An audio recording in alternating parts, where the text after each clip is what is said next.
Neil Markey was a captain in the United States Army before co-founding and becoming CEO of Beckley Retreats. They're an organization that has been instrumental in furthering psychedelic research, policy, as well as experiences. Welcome to the show, Neil. Thank you for having me, George. Yeah, excited to have you on. Tell us a little about your personal life, some more about your work, and why you do what you do. Um, I grew up in Maryland, was doing my undergrad. September 11th happened. Long story short, ended up in the service, thinking I was doing the right thing. Um, Now I don't know if I believe the reasons that we went to war, but that's another story. I went to Iraq once, Afghanistan twice, got out, went to grad school, and got introduced to meditation after trying lots of different traditional mental health interventions like SSRIs and anti-anxiety medications. And meditation was super helpful to me. And then I had the opportunity to have some professionally facilitated psychedelic experiences. And for me, it felt like they were almost accelerating what I was trying to do with meditation and kind of gave me almost like an instant central nervous system reset, maybe, if you will. And so, I had some really meaningful personal experiences with these plants and compounds. And then I had a windy road in the corporate career in the corporate world for a while. But yeah, I mean, I'm doing what I'm doing now because I believe in it, and I think it's a pretty special time because the world is opening up to it, and more people are considering trying these experiences. And so I think it's my life's work getting to get these experiences to more people. It's really an honor. Well, that is a cool thing to I don't know if the term is meander, but we find our way into what we're supposed to be doing eventually, God willing. God willing. Yeah. And what's that saying? It's like you can't, I think it was Jobs, maybe. It was like you can't connect the dots looking forward, but looking back, Mm. they add up. It makes sense. All those kind of twists and turns were important, but they got me to kind of where I am now. Yeah, I appreciate that.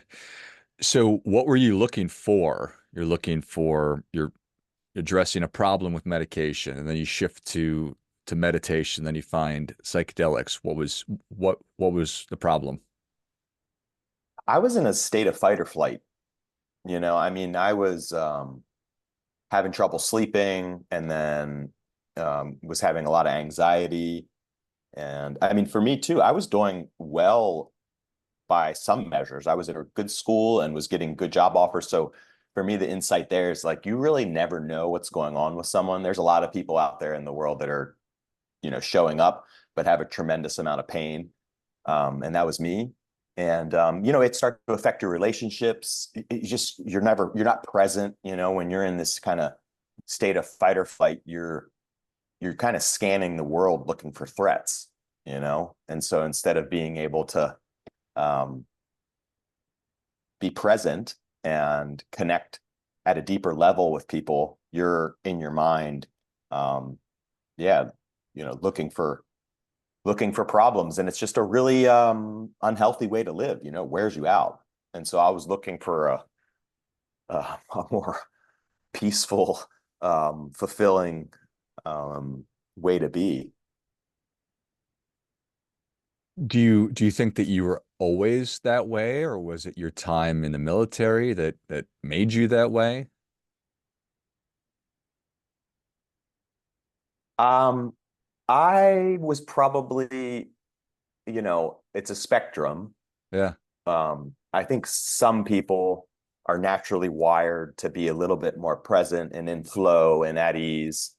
I'm not that way. I think I've always kind of been in my head and, um, calculating and thinking and um, making sense of things, which is good to some extent. It can help you with some career paths and things like this, but it can also make you really miserable if it gets out of balance and you don't have kind of control over that mode. And so I think my natural tendency was to be very analytical, very um, judgmental, very critical in my mind.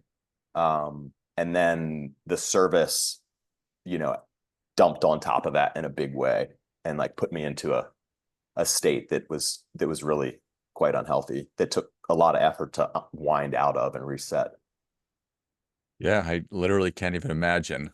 I think I think I'm more in the camp that you were prior to the service, where everything you sort of described sounds like I would describe myself in that same way, and always sort of just ready. I'm in a state of I don't know if it's alert, but I'm ready to go at all times. And I'm fond of Yeah. calling myself a human being versus a human doing. I'm sorry, I'm a human doing versus a human being. I'm trying to become more of a human being. So Same. I Yeah, understand yeah. what you're talking about.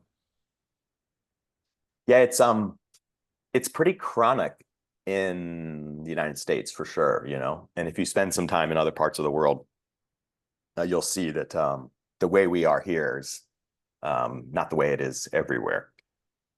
We move fast and we try and get a lot done, which there's some real benefit to, you know, and it's not all bad, but it just, you know, with everything, there's balance to be had, you know, and you want Hmm. to be able to choose. And so enter psychedelics and psilocybin. The first time you hear about it, what what what are your thoughts? Kind of take me through that process. Yeah, I guess at the point in grad school, I was pretty miserable. I mean, it was getting pretty bad. So I would say I was kind of open to anything. Um, I didn't have I wasn't scared of it, and I think I was probably more open-minded than most, you know. And so when the opportunity kind of presented itself, it felt very organic, you know. And for me, I had been meditating for quite some time and had made a lot of progress.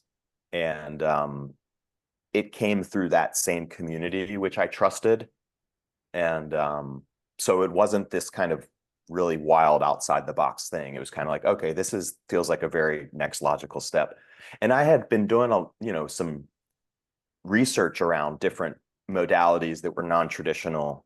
And I mean, I think if you look at the research, particularly around mushrooms, um, you know, it's pretty significant, the potential benefit. Now there's risks and they're for everyone.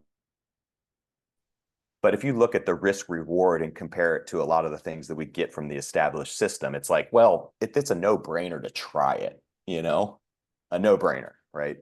So long as you know, you ask the right questions and, you know, you kind of eyes wide open around some of the risks, but relative compared to um, some of the pharmaceutical drugs, it's like, you know, they're natural, they're non-toxic. It looks like they're neuroregenerative. They've been used for thousands of years, millions of people.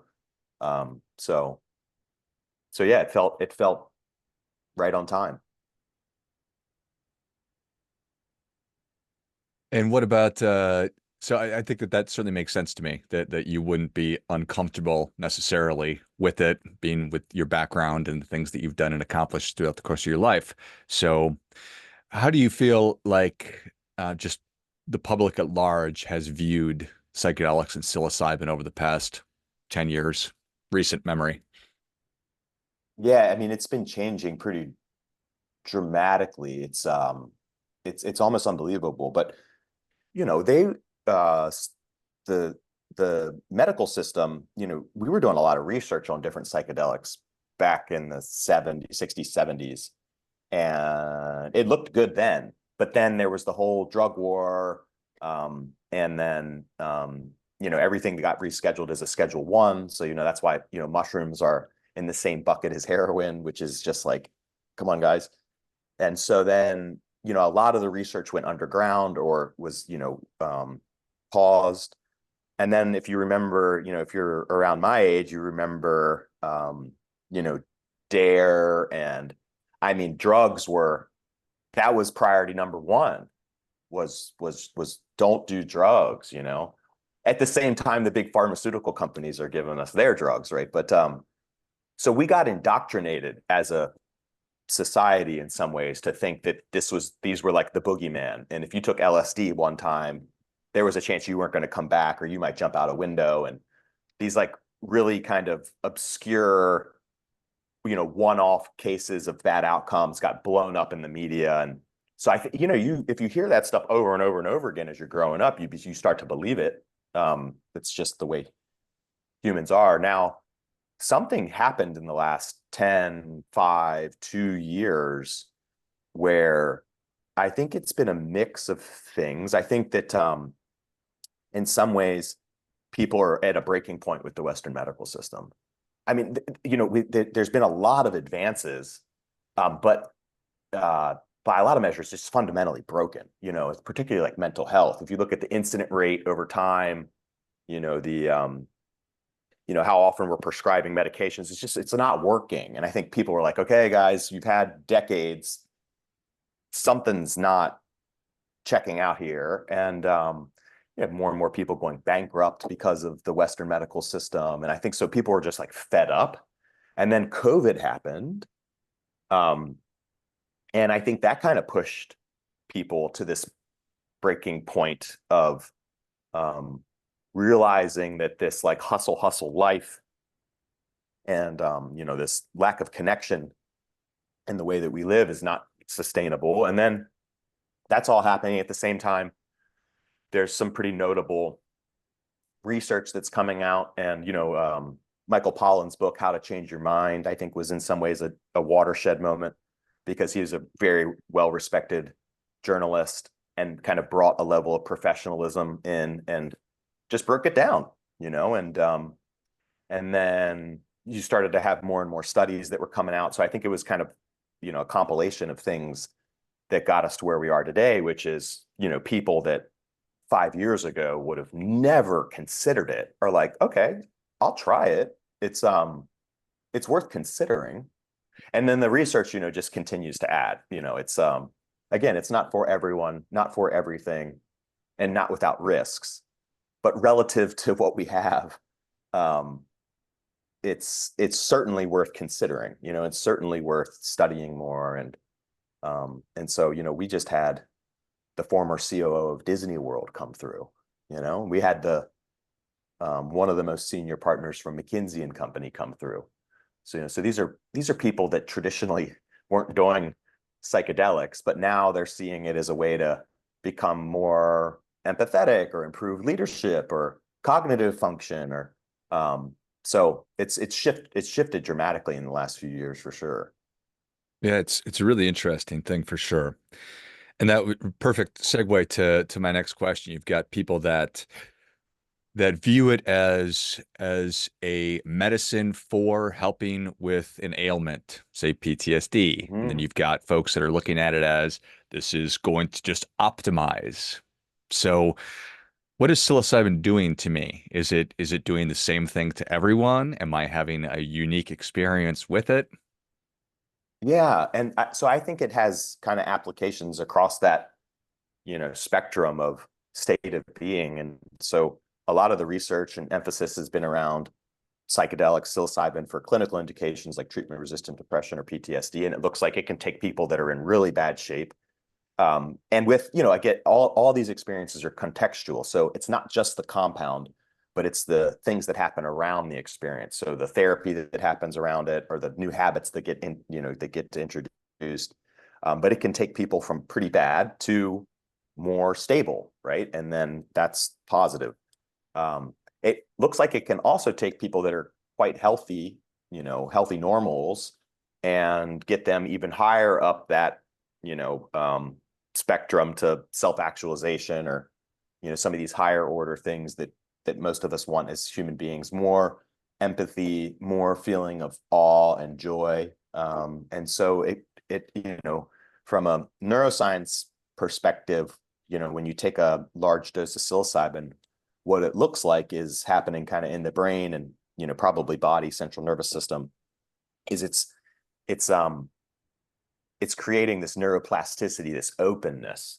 And so if you look at like a fMRI scan of the brain, it's allowing parts of the brain to connect that maybe have never connected before.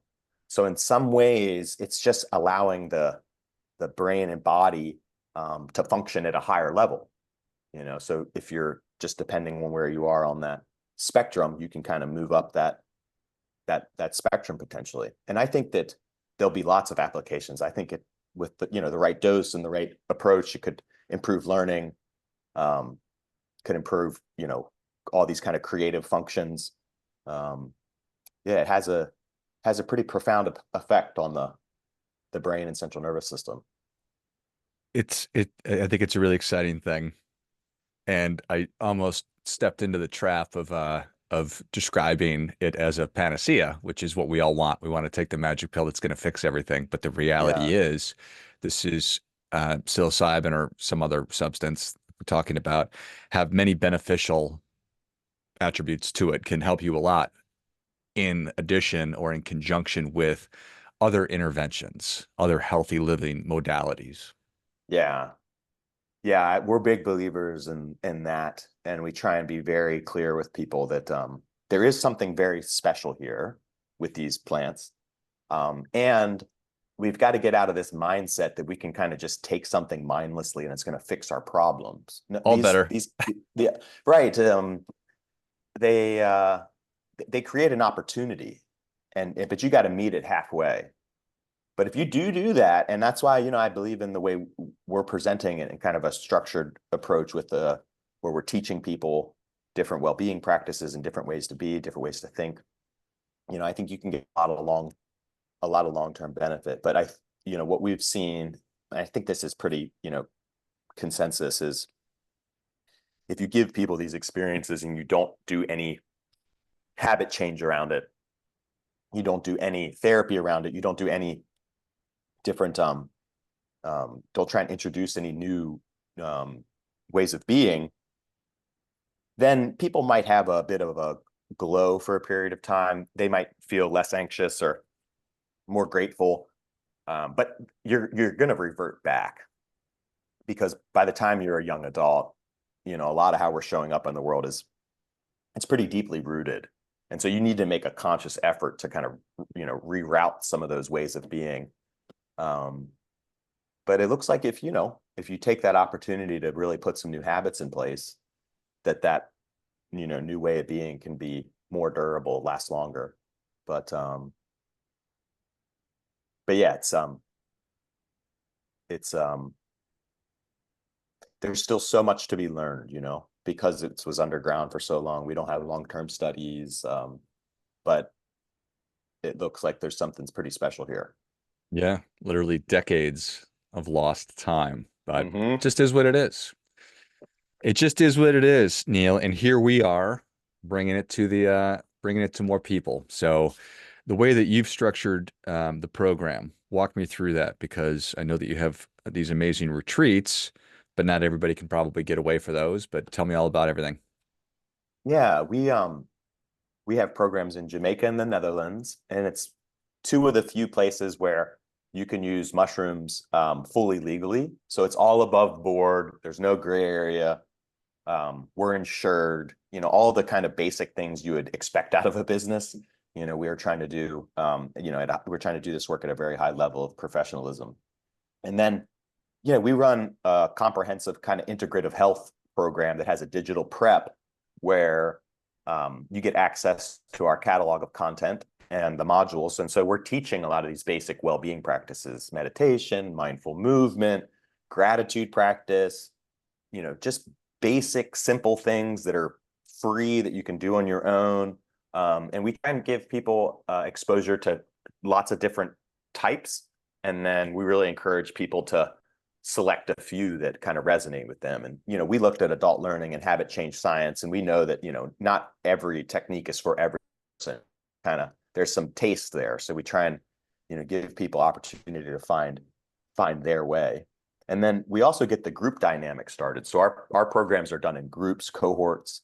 And again, if you look at adult learning or habit change, there's something that happens in that group dynamic, right? And people a lot of times will show up for others, sometimes more than they'll show up for themselves. So we kind of, there's a way to get the group dynamic going that's actually really important. And you can start building trust with the group and the facilitators. And then the programs that we do now are 5-night immersive experiences, and they're on like beautiful estates.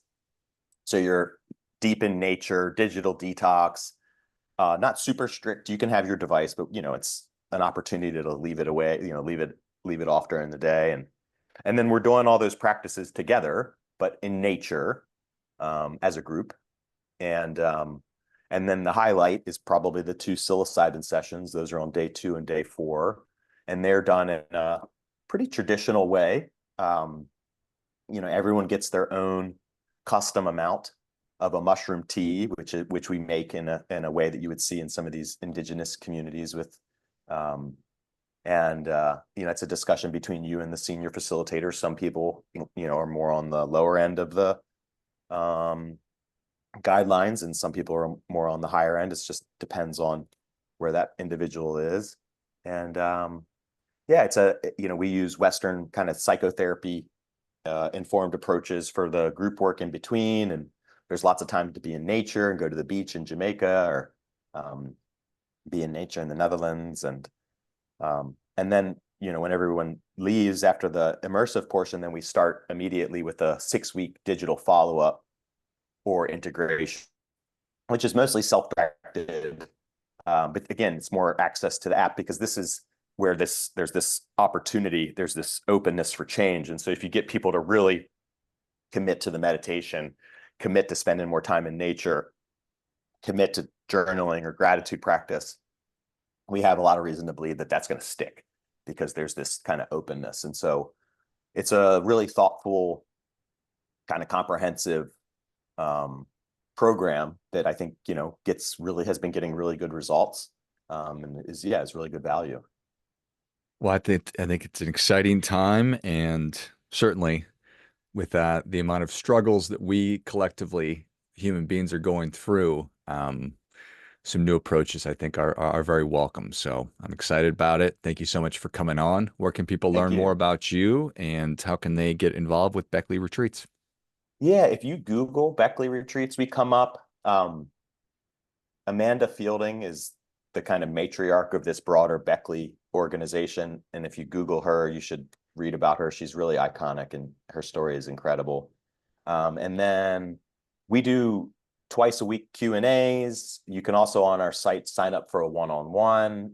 We're a small company and know that this is a bit of a big decision, so we'll make time to answer all your questions. We've had people join Q&As for like months before they finally made the decision to come down. So, we're easy to get in touch with. And then for your listeners, we did a code life 500.